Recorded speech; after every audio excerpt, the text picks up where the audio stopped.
పైసలున్నోడే పెద్ద మనిషి, పేదోడెప్పుడైతాడో నిర్దోషి. పైసలున్నోడే పెద్ద మనిషి. వాళ్ళకుంటది పైసల బలము, వీళ్ళకుంటది ఆకలి భయము. వాళ్ళకుంటది పైసల బలము, వీళ్ళకుంటది ఆకలి భయము. వాడు చెప్పిందే భగవద్గీత, వీళ్ళ మాటలు వినరెందు చేత.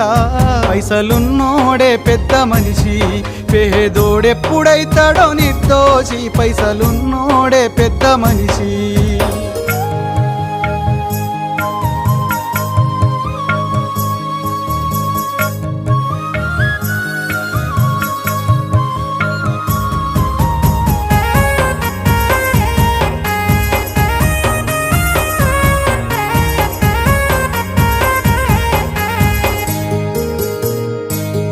రూపాయి వా నిన్ను